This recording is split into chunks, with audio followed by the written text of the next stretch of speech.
Sunday. Ace is here. Ace is back. I'm exhausted. We are doing The Prince and the Pauper by Mark Twain. So, as Ace settles down for his nap, let's get into this. Today we are starting with chapter, what is this, 14? Hi. Le roi est mort, vive le roi. Whatever ROI means in French. The king is the king? Roi? Whatever. ROI. Toward daylight of the same morning, Tom Canty stirred out of a heavy sleep and opened his eyes in the dark. He lay silent a few moments, trying to analyze his confused thoughts and impressions and get some sort of meaning out of them. Then suddenly he burst out in a rapturous but guarded voice. "I see it all! I see it all! Now God be thanked, I am indeed awake at last! Come, joy! Vanish sorrow! Ho, Nan, Bet, kick off your straw, and hie ye hither to my side, till I do pour into your unbelieving ears the wildest madcap dream that ever the spirits of night did conjure up to astonish the soul of man withal. Ho, Nan, I say, Bet!" A dim form appeared at his side, and a voice said, "Wilt deign to deliver thy commands?" "Commands? Oh, woe is me, I know thy voice. Speak thou. Who am I?" "Thou? In sooth, yesternight wert thou the Prince of Wales. Today art thou my most gracious liege, Edward, King of England." Tom buried his head among his pillows, murmuring plaintively, "Alack, it was no dream.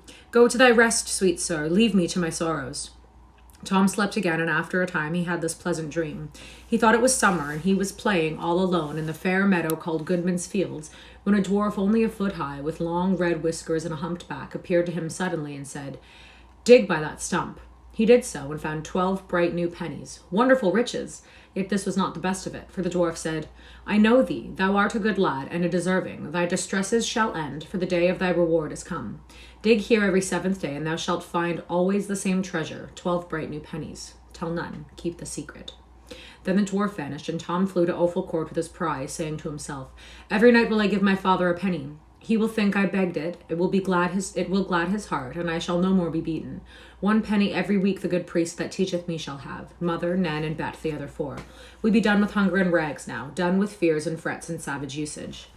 In his dream he reached his sordid home at all out of breath, but his eyes dancing with grateful enthusiasm, cast 4 of his pennies into his mother's lap, and cried out, "They are for thee, all of them, every one, for thee and Nan and Bet, and honestly come by, not begged or stolen."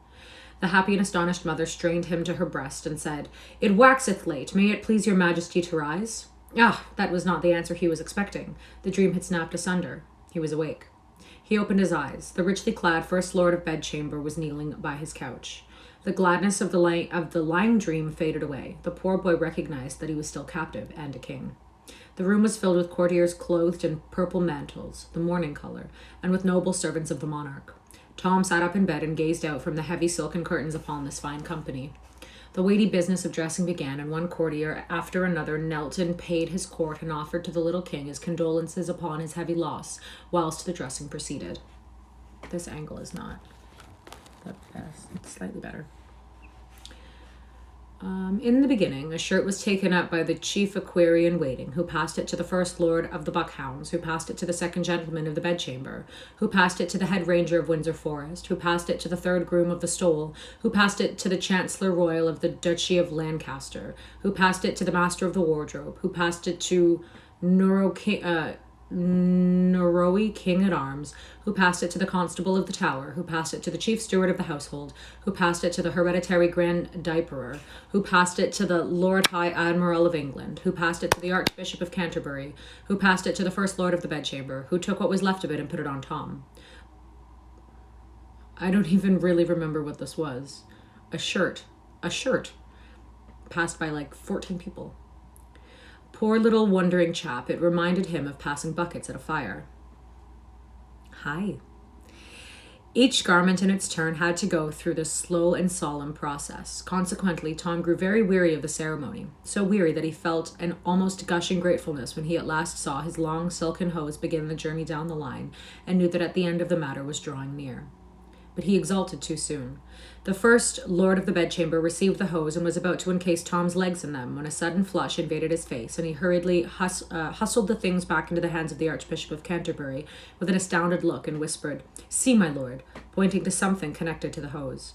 The archbishop paled, then flushed, and passed the hose to the Lord High Admiral, whispering, "See, my lord." The admiral passed the hose to the hereditary Grand Emperor and had hardly breath enough in his body to ejaculate, "See, my lord." Thank you, it is new.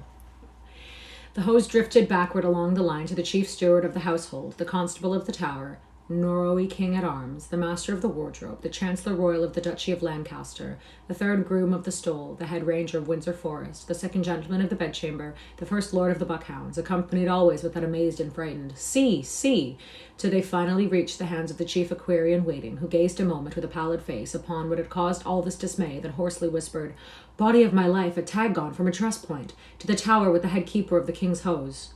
After which he leaned upon the shoulder of the first lord of the Buckhounds to regather his vanished strength, whilst fresh hose, without any damaged strings to them, were brought. It's actually crazy. That's a crazy thought that someone could be hanged for getting like a catch in a pair of pantyhose. Yeah, it's crazy.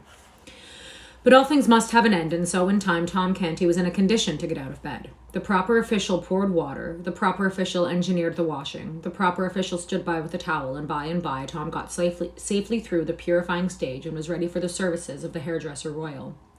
When he at length emerged from this master's hands, he was a gracious figure and as pretty as a girl in his mantle and trunks of purple satin and purple plumed cap.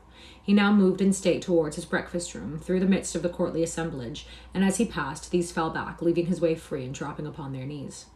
After breakfast he was conducted with regal ceremony, attended by his great officers and his guard of 50 gentlemen pensioners, bearing gilt battle-axes, to the throne-room, where he proceeded to transact business of state.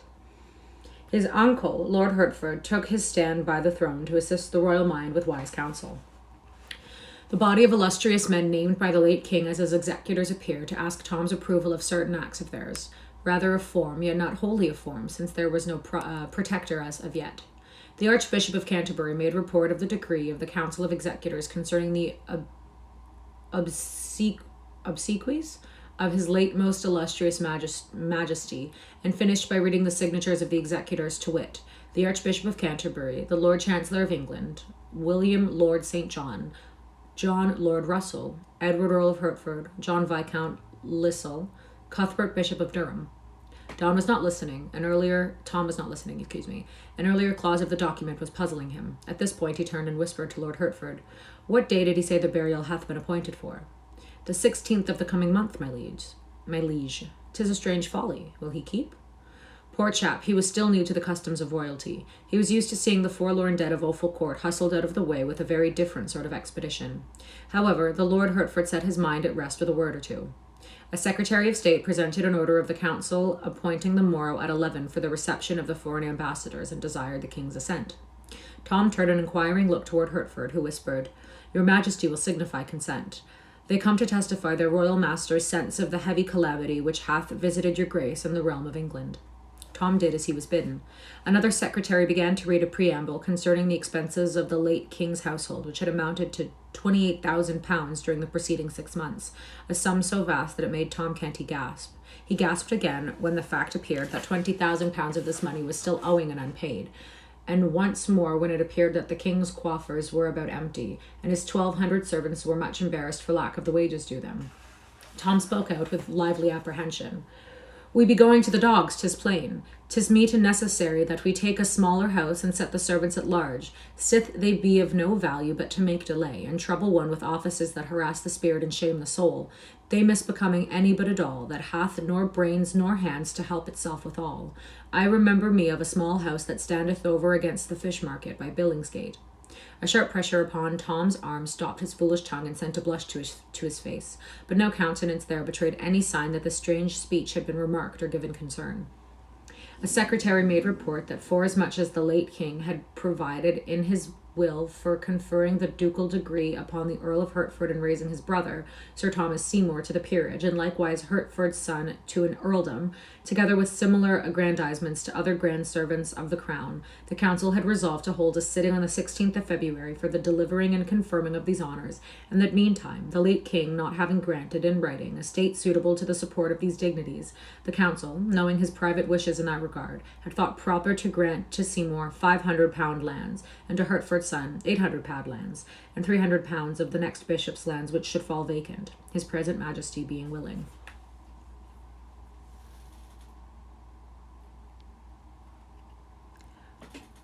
Ridney Kittner? I don't know who that is. Yes, he is here. Ace is back. Oh, this chapter is exhausting. Tom was about to blurt out something about the propriety of paying the late king's debts first, before squandering all this money, but a timely touch upon his arm from the thoughtful Hertford saved him this indiscretion, wherefore he gave the royal assent without spoken comment, but with much inward discomfort. While he sat reflecting a moment over the ease with which he was doing strange and glittering miracles, a happy thought shot into his mind. Why not make his mother Duchess of Offal Court and give her an estate? But a sorrowful thought swept it away instantly. He was only a king in name. These grave veterans and great nobles were his masters. To them, his mother was only the creature of a diseased mind. They would simply listen to his project with unbelieving ears, then send for the doctor. The dull work went tediously on. Petitions were read, and proclamations, patents, and all manner of wordy, repetitious, and wearisome papers relating to the public business. And at last, Tom sighed pathetically and murmured to himself, "In what have I offended, that the good God should take me away from the fields and the free air and the sunshine, to shut me up here and make me a king and afflict me so?" Then his poor muddled head nodded a while and presently drooped to his shoulder, and the business of the empire came to a standstill for want of that august factor, that ratifying power. Silence ensued around the slumbering child, and the sages of the realm ceased from their deliberations.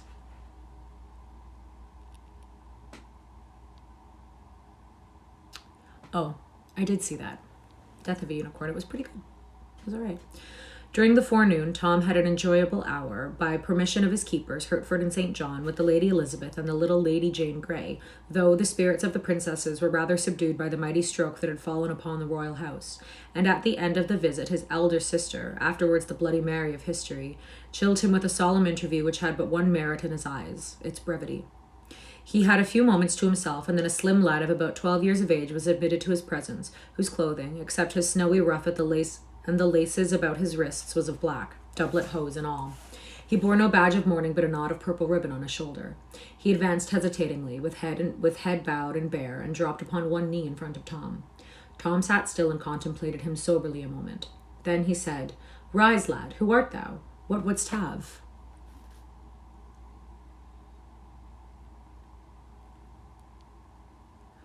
"Do you dye your hair every stream, or am I just schizo?"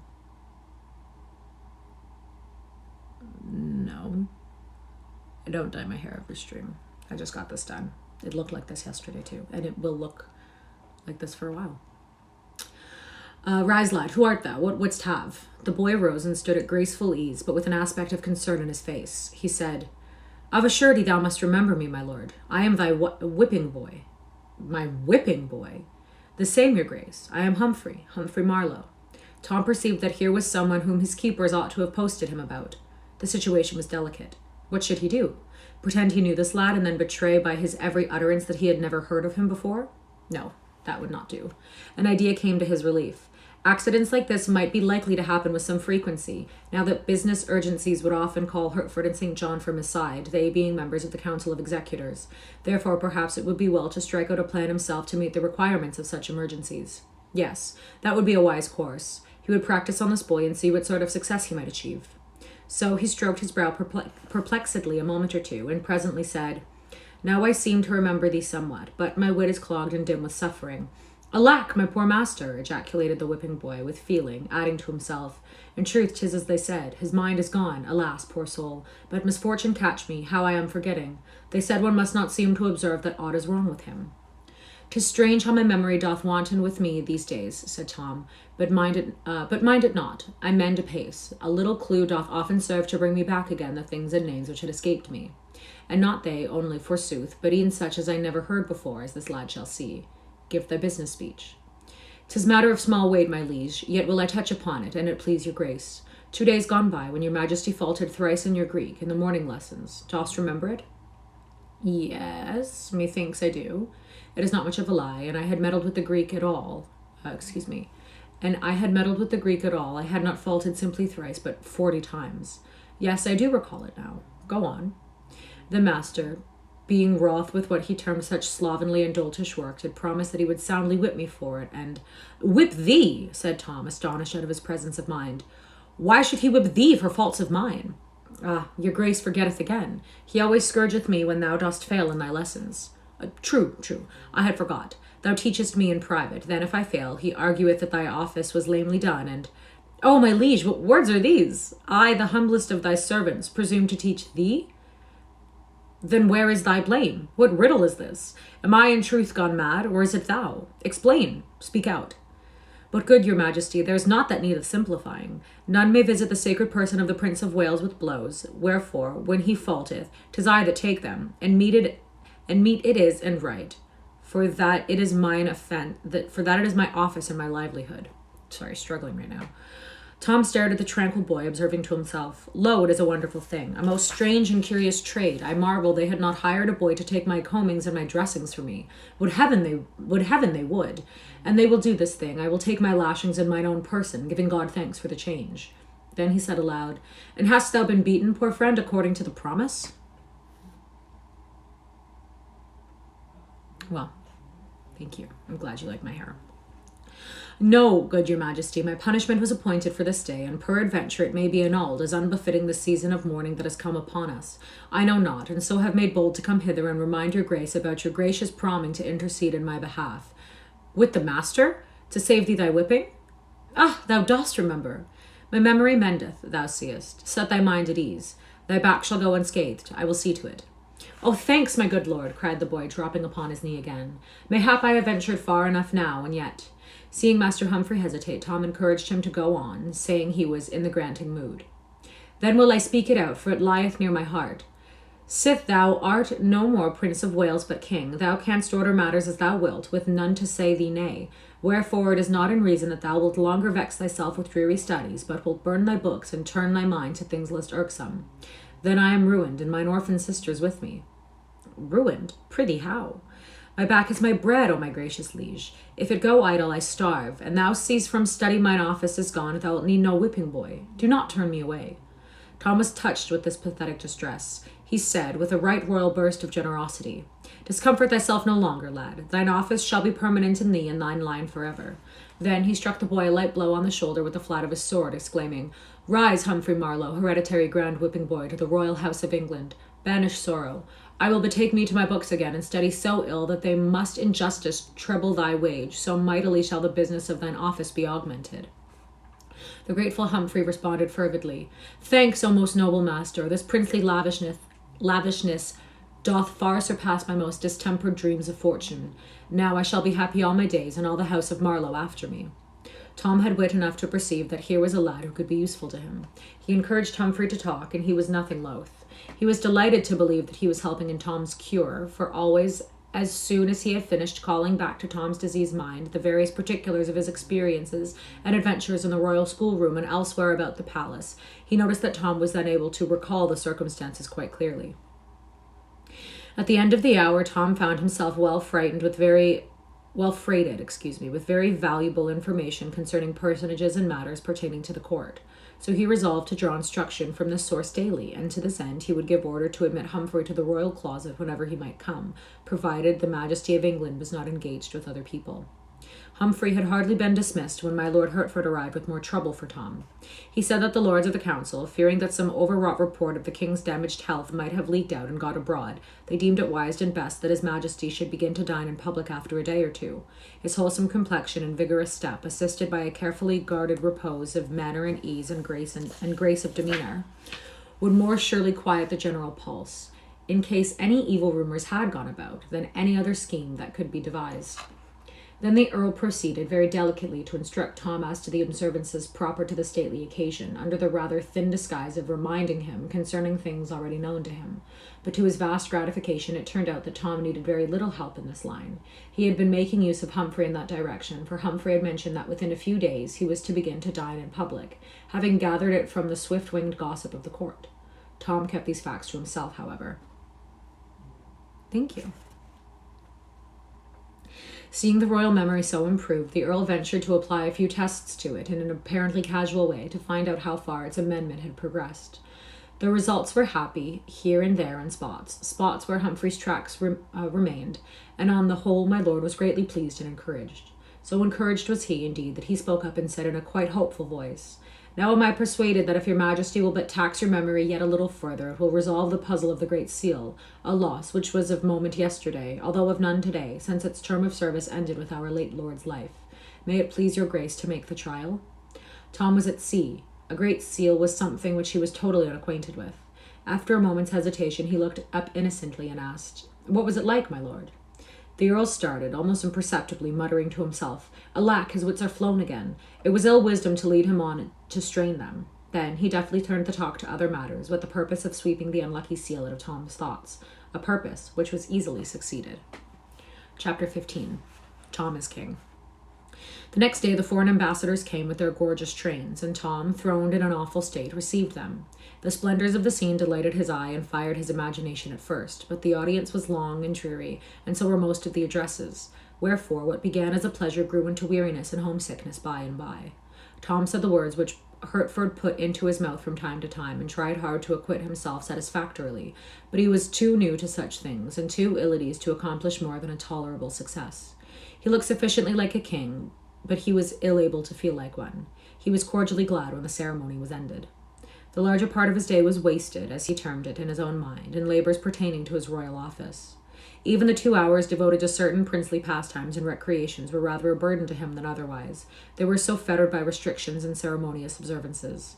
However, he had a private hour with his whipping boy, which he counted clear gain, since he got both entertainment and needful information out of it.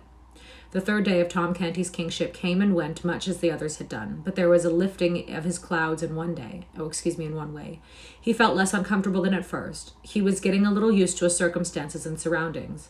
His chains still galled, but not all the time. He found that the presence and homage of the great afflicted and embarrassed him less He found that the presence and homage of the great afflicted and embarrassed him less and less sharply with every hour that drifted over his head. But for one single dread, he could have seen the fourth day approach without serious distress. The dining in public. It was to begin that day. There were greater matters in the program, for on that day he would have to preside at council, which would take his views and commands concerning the policy to be pursued towards various foreign nations scattered far and near over the great globe. On that day, too, Hertford would be formally chosen to the grand office of Lord Protector. Other things of note were appointed for that fourth day also, but to Tom they were all insignificant compared with the ordeal of dining all by himself with a multitude of curious eyes fastened upon him, and a multitude of mouths whispering comments about his performance, and upon his mistakes if he should be so unlucky as to make any. Still, nothing could stop that fourth day, and so it came. It found poor Tom low-spirited and absent-minded, and this mood continued. He could not shake it off. The ordinary duties of the morning dragged upon his hands and wearied him. Once more he felt the sense of captivity heavy upon him.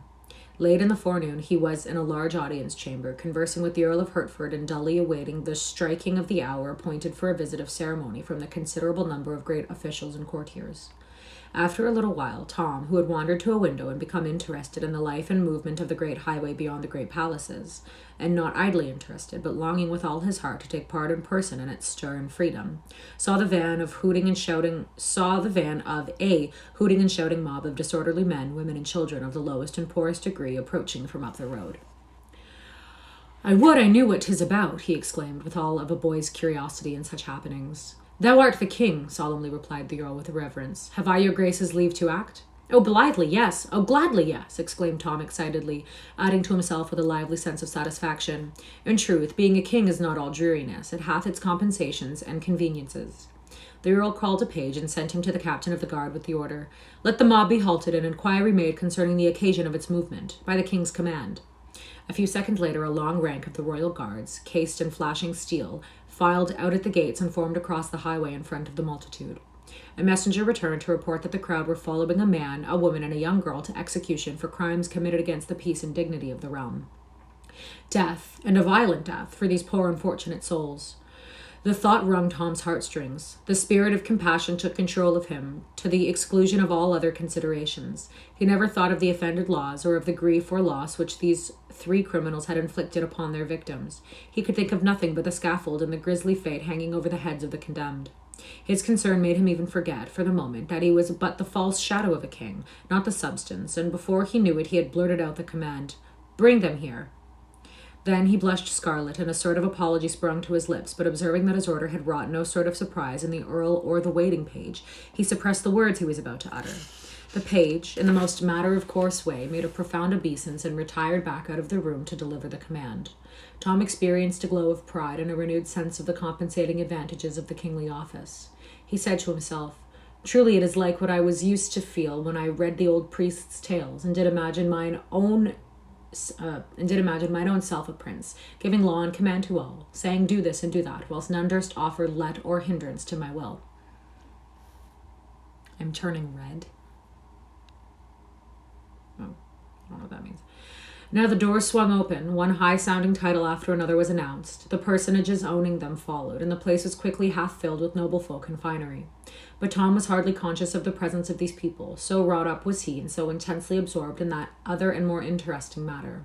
He seated himself absently in his chair of state, and turned his eyes upon the door with manifestations of impatient expectancy, seeing which the company forbore to trouble him, and fell to chatting a mixture of public business and court gossip one with another. In a little while the measured tread of military men was heard approaching, and the culprits entered the presence in charge of an under-sheriff and escorted by a detail of the king's guard. The civil officer knelt before Tom, then stood aside. The three doomed persons knelt also and remained so. The guard took position behind Tom's chair. Tom scanned the prisoners curiously. Something about the dress or appearance of the man had stirred a vague memory in him. "Methinks I have seen this man ere now, but the when or the where fail me." Such was Tom's thought. Just then the man glanced quickly up and quickly dropped his face again, not being able to endure the awful port of sovereignty, but the one full glimpse of the face which Tom got was sufficient. He said to himself, "Now is the matter clear. This is the stranger that plucked Giles' wit out of the Thames and saved his life that windy, bitter first day of the new year. A brave good deed. Pity he hath been doing baser ones and got himself in this sad case.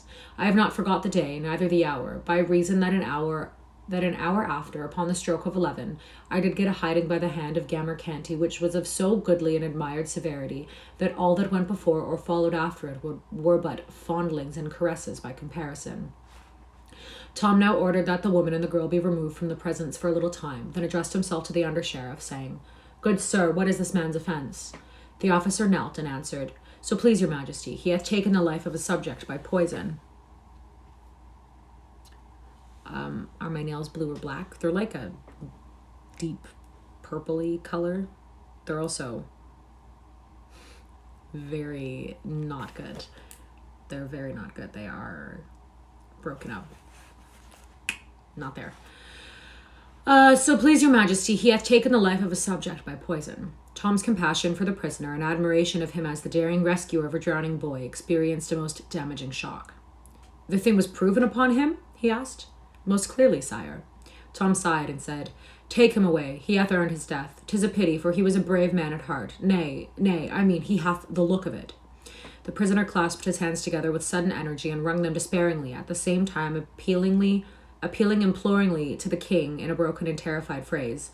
"O my lord the king, and thou canst pity the lost, have pity upon me. I am innocent, neither hath that wherein I am charged been more than but lamely proved. Yet I speak not of that. The judgment has gone forth against me, and may not suffer alteration. Yet in mine extremity I beg a boon, for my doom is more than I can bear. A grace, my lord the king. In thy royal compassion grant my prayer. Give commandment that I be hanged." Tom was amazed. This was not the outcome he had looked for. "Odds my life, a strange boon. Was it not the fate intended thee?" "Oh, good my liege, not so. It is ordered that I be boiled alive." The hideous surprise of these words almost made Tom spring from his chair. As soon as he could recover his wits, he cried out, "Have thy wish, poor soul. An thou had poisoned 100 men, thou shouldst not suffer so miserable a death." The prisoner bowed his face to the ground and burst into passionate expressions of gratitude, ending with, "If ever thou shouldst know misfortune, which God forfend, may thy goodness to me this day be remembered and requited." Tom turned to the Earl of Hertford and said, "My lord, is it believable that there was warrant for this man's ferocious doom?" "It is the law, your grace, for prisoners, for poisoners, excuse me. It is the law, your grace, for poisoners. In Germany, coiners be boiled to death in oil, not cast in of a sudden, but by a rope let down into the oil by degrees and slowly. First the feet, then the legs, then— "Oh, prithee, no more, my lord, I cannot bear it," cried Tom, covering his eyes with his hands to shut out the picture. "I beseech your good lordship that order be taken to change this law. Oh, let no more poor creatures be visited with its tortures." The Earl's face showed profound gratification, for he was a man of merciful and generous impulses, a thing not very common with his class in that fierce age. He said, "These your grace's noble words have sealed its doom. History will remember it to the honor of your royal house."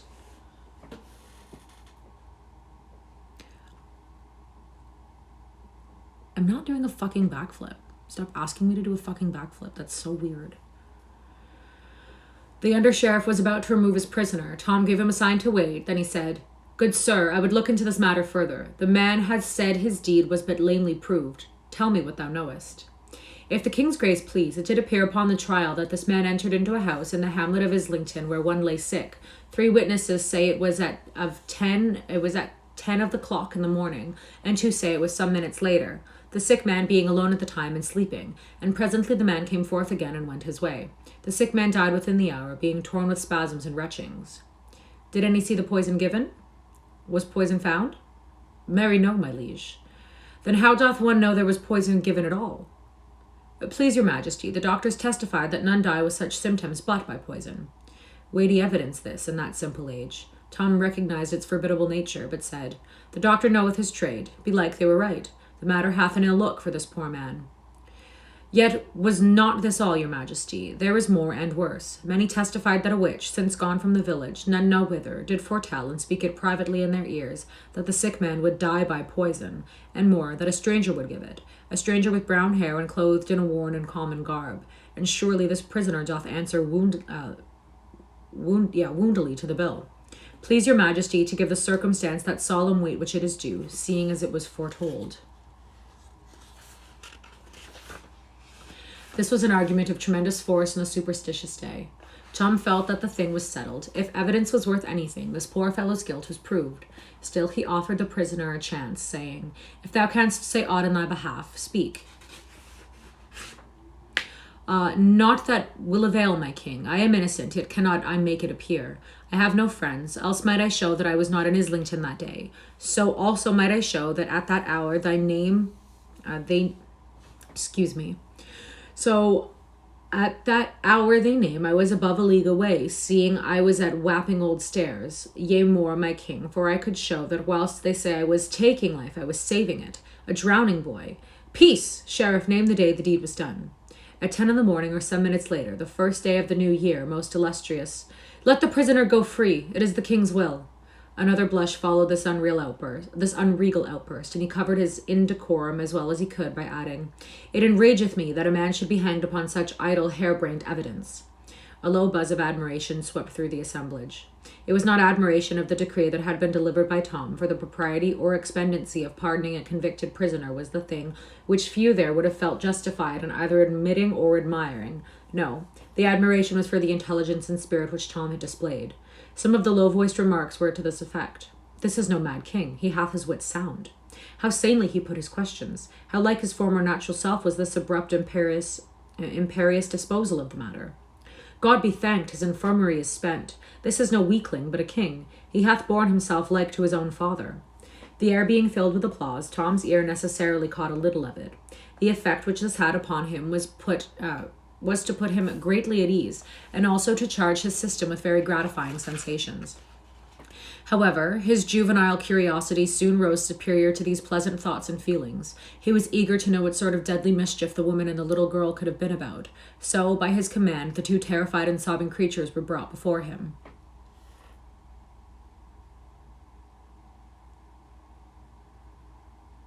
Can I read Holidays on Ice? Is it a classic novel? And awesome. I'm so glad you're here. Toloski? So glad you're here. Thanks for joining. "What is it that these have done?" he inquired of the sheriff. "Please your majesty, a black crime is charged upon them and clearly proven. Wherefore the judges have decreed, according to the law, that they be hanged. They sold themselves to the devil. Such is their crime." Tom shuddered. He had been taught to abhor people who did this wicked thing.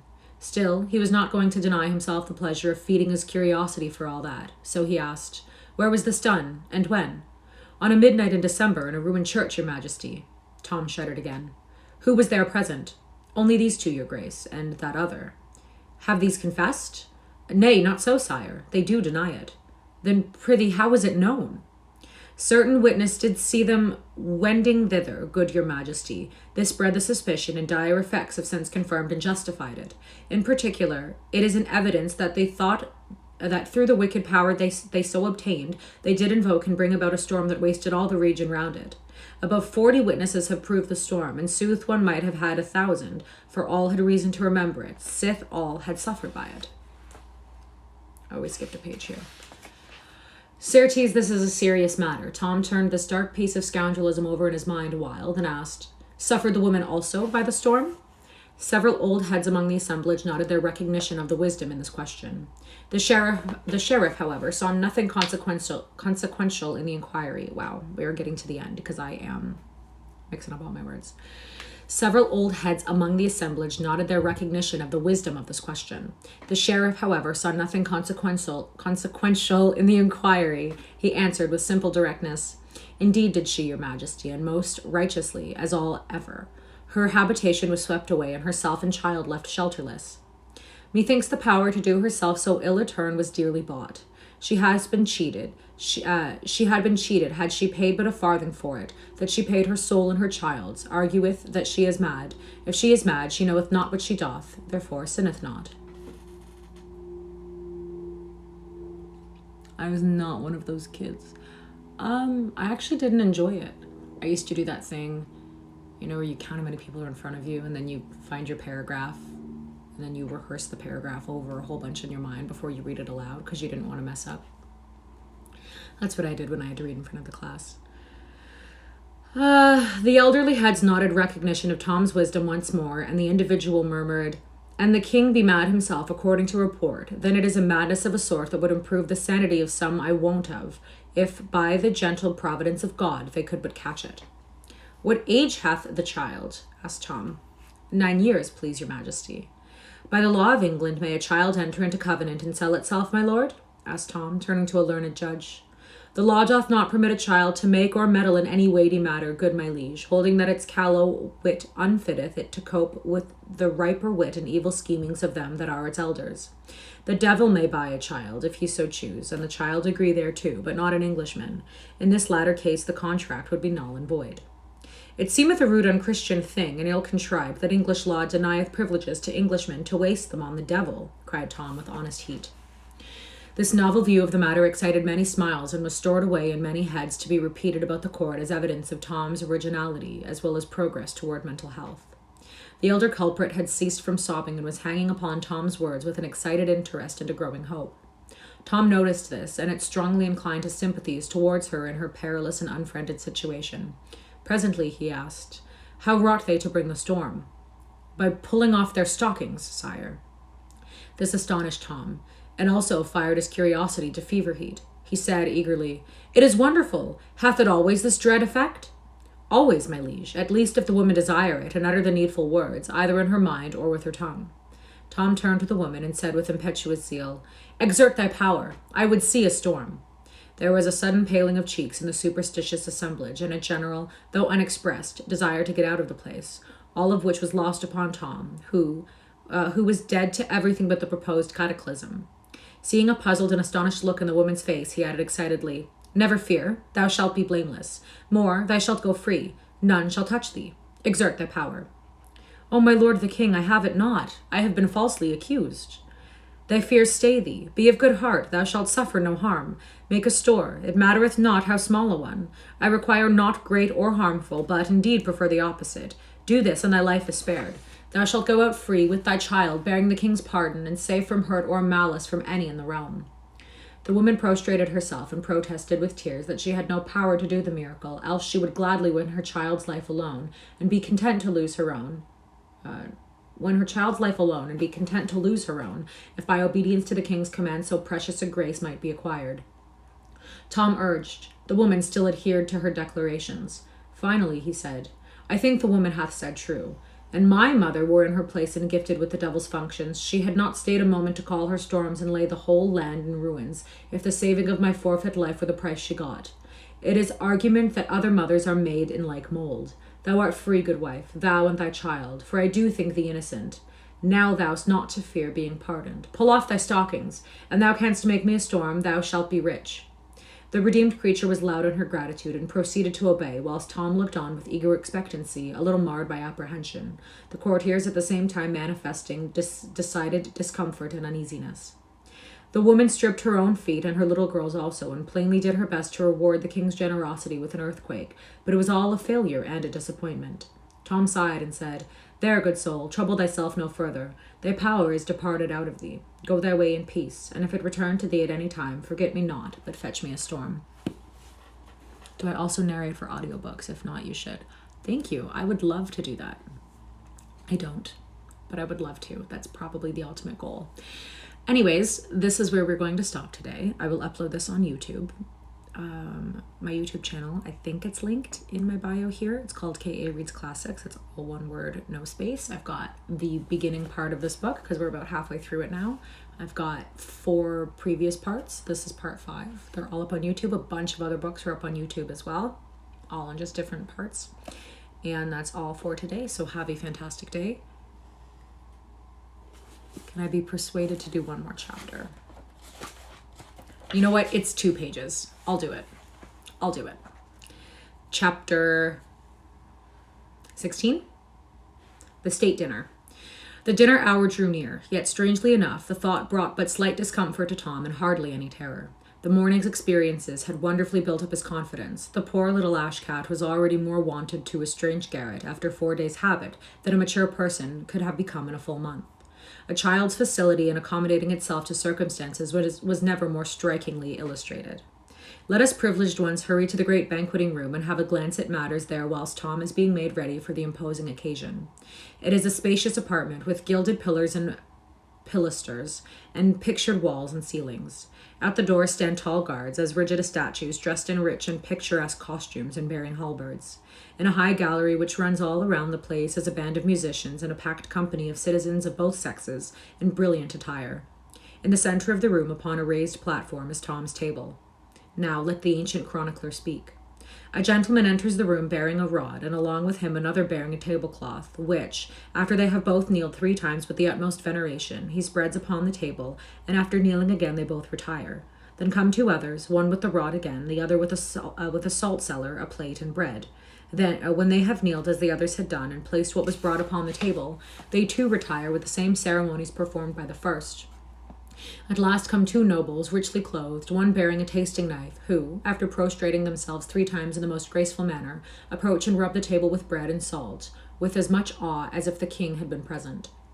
So end the solemn preliminaries. Now, far down the echoing corridor, we hear a bugle blast with the indistinct cry, "Place for the king, way for the king's most excellent majesty." These sounds are momentarily repeated. They grow nearer and nearer, and presently, almost in our faces, the martial note peals and the cry rings out, "Way for the king!" At this instant, the shining pageant appears and flies in at the door with a measured march. Let the chronicler speak again. First come gentlemen, barons, earls, knights of the garter, all richly dressed and bareheaded. Next comes the chancellor between 2, one of which carries the royal scepter, the other the sword of state and a red scabbard, studded with golden fleur-de-lis, the point upwards. Next comes the king himself, whom, upon his appearing, 12 trumpets and many drums salute with a great burst of welcome, whilst all in the galleries rise in their places, crying, "God save the king!" After him come nobles attached to his person, and on his right and left march his guard of honor, his 50 gentlemen pensioners with gilt battle-axes. This was all fine and pleasant. Tom's pulse beat high, and glad light was in his eye. He bore himself right gracefully, and all the more so because he was not thinking of how he was doing it, his mind being charmed and occupied with the blithe sights and sounds about him. And besides, nobody can be very ungrateful in nicely fitting beautiful clothes after he has grown a little used to them, especially if he is for the moment unconscious of them. Tom remembered his instructions and acknowledged his greeting with a slight inclination of his plumed head and a courteous, "I thank ye, my good people." He seated himself at table without removing his cap, and did it without the least embarrassment, for to eat with one's cap on was the one solitary royal custom upon which the kings and the Cantys met upon common ground. neither party having any advantage over the other in the matter of old familiarity with it. The pageant broke up and grouped itself picturesquely and remained bareheaded. Now, to the sound of gay music, the yeomen of the guard entered, the tallest and mightiest men in England, they being carefully selected in this regard, but we will let the chronicler tell about it. The yeomen of the guard entered, bareheaded, clothed in scarlet, with golden roses upon their backs, and these went and came, bringing in each turn a course of dishes served in plate.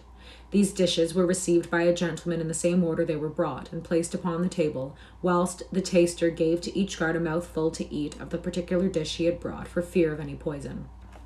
On that note, I read something a little bit ago that said, I wonder how many cooks were wrongfully executed in medieval times because, like, the taster had a food allergy.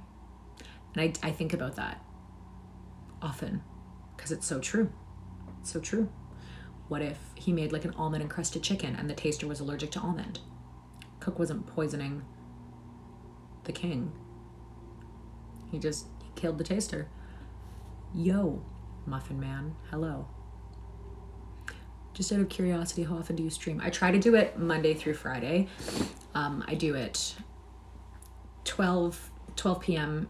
EST because I do it on my lunch break at work, from work, and then I try to do Saturdays and Sundays sometimes. Summer is super busy, so most of the time it's throughout the week, which is pretty consistently. I'm good. How are you, Muffin Man? Thanks for being here. Tom made a good dinner, notwithstanding he was conscious that hundreds of eyes followed each morsel to his mouth and watched him eat it with an interest which could not have been more intense if it had been a deadly explosive and was expected to blow him up and scatter him all about the place. He was careful not to hurry, and equally careful not to do anything whatever for himself, but wait till the proper official knelt down and did it for him. He got through without a mistake, flawless and precious triumph. When the meal was over at last, and he marched away in the midst of his bright pageant, with the happy noises in his ears of blaring bugles, rolling drums, and thundering acclamations, he felt that if he had seen the worst of dining in public, it was an ordeal which he would be glad to endure several times a day, if by that means he could but buy himself free from some of the more formidable requirements of his royal office. Why haven't you customized your channel like a logo banner? Because I don't know how to do that. I don't know how to do any of that. It's a miracle that I created a Twitch account, truthfully, and that I can export these videos to YouTube. Yeah, no problem. Like I was saying, I do have a YouTube channel, so you can check out the beginning part of this book or any other books. Pride and Prejudice was a big one that I just finished recently. I've also done Emma, done like A Christmas Carol, Journey to the Center of the Earth, all that stuff. I don't have a Discord. I don't have a Discord. I know I maybe should start one. People say it, but anyways, I appreciate you guys being here. H.P. Lovecraft. You know, that's actually so funny. So on YouTube, I do have sections of the Necronomicon that have been on there. And I was going to do some of the Necronomicon today. Let me pick this up. This actually rests on a big ol' H.P. Lovecraft book on the copy of the Necronomicon. So that's super funny. I will do more H.P. Lovecraft. I will. I do have some up on YouTube. So thank you for reading with me. Thanks for spending time with me. And now it's a super shaky end to the video. Have a great day.